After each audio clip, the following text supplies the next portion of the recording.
बिस्मिल्लाहिर्रहमानिर्रहीम बिस्मिल्लाहिर्रहमानिर्रहीम। अस्सलाम वालेकुम पाकिस्तान। मैं आपका होस्ट, आपका दोस्त तैयब एहसास हाजिर हुए हैं एक बार फिर से आपकी खिदमत में नए पैगाम के साथ, एहसास की नई बात के साथ। खोलियो मुट्ठी की एक जुगनू न निकले हाथ से, आंख ऐसे झपक लम्हा कोई ओझल ना हो। पहली सीढ़ी पर कदम रख, आखिरी सीढ़ी पर नजर, मंजिलों की जुस्तजू में आएगा कोई पल ना। और आज की नशिस्त की जीनत मेरे काबिल इज़्ज़त, काबिल एहतराम, आज की बहुत ही प्यारी शख्सियत, नहायत शफीक अरबाब फहम दानिश, प्रोफेसर मंसूर अहमद असास आज हमारी नशिस्त की जीनत है। सर, मैं सबसे पहले आपको वेलकम करता हूँ, खुशामदीद, बहुत शुक्रिया आपने अपना टाइम निकाला। और उसके बाद आपकी तबीयत दरियाफ्त कैसे हैं? जी अल्हम्दुलिल्लाह, मैं बिल्कुल ठीक हूँ। आप सुनाएं, ठीक है? जी अल्लाह का शुक्र अल्हम्दुलिल्लाह। सर, आज की नशिस्त आज एक ख़ास मौजू पे रखी गई है।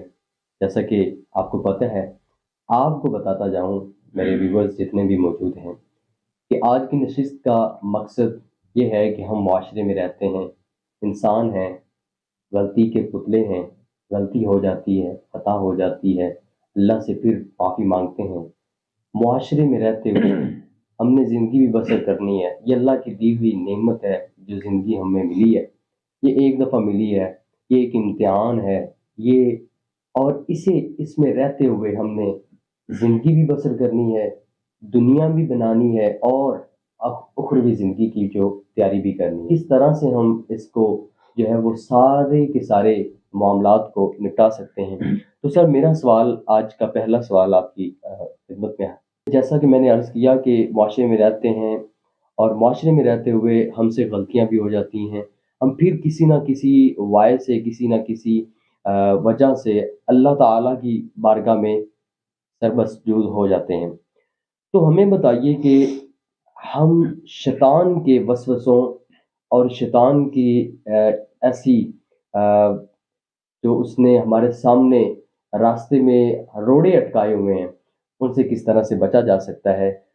क्या शैतान जो है वो इंसानों में से भी हो सकते हैं? एक तो शैतान हम वाज़ेह जानते हैं कि वो जो नज़र नहीं आता। क्या इंसानों में से भी हम जो है वो शैतान ढूँढ सकते हैं और उनसे किस तरह से बच सकते हैं? जी, इरशाद फरमाइएगा। जी, बहुत शुक्रिया तैयब एहसास। आपने बड़ी अच्छी गुफ्तगू का आगाज़ किया है। इंट्रो में जैसे आपने बात की है, सबसे पहले बात समझने की ये है कि इस दुनिया में रहते हुए जी, दो तरह की क़ुव्वतें कार फरमा हैं। बेशक। एक क़ुव्वत का ताल्लुक़, एक ताकत का जो ताल्लुक़ है, वो रहमान के साथ है, हमारे परवरदिगार के साथ है। जी, यानी वो हक़ की क़ुव्वत है, जो इंसानों को अपनी तरफ अट्रैक्ट करती है, जी, बिल्कुल। अपनी तरफ बुलाती है। और जिस तरह फोर्स ऑफ ग्रेविटी होती है, इस तरह रहमान की भी एक फोर्स है, वो अट्रैक्ट करती है अपने बंदों को। जो बंदे उसकी तरफ माइल होना चाहते हैं, वो शैतान के रोड़े अटकाए हुओं से भी वो उनको कोई से फ़र्क नहीं पार पड़ता। निकल जाते हैं। दूसरी जो क़ुव्वत है, वो शैतानी क़ुव्वत है, जो बातिल की क़ुव्वत है। अल्लाह। और कुरान में अल्लाह ताला ने फरमाया है कि हक़ आया और बातिल भाग गया। तो यहाँ पे जो इंसान है वो तज़ब्ज़ुब का शिकार है।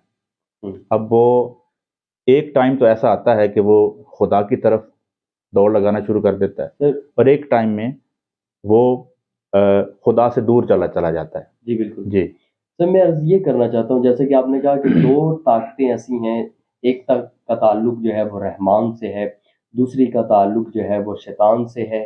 तो इंसान जो है वो एक मिट्टी का पुतला है। मैंने जैसा कि बताया, तो इंसान तो फिर गुनाह भी करता है, तौबा भी करता है, गुनाह करता है, तौबा करता है, तो ये क्या मामला है? इसमें क्या हम बच सकते हैं या ऐसे लोगों के लिए भी कोई अल्लाह के यहाँ इनाम है? जी, बिल्कुल। जिस तरह आपने ये बात की है, इसको मैं सेकंड फेज़ में आपको बताऊँगा। जी।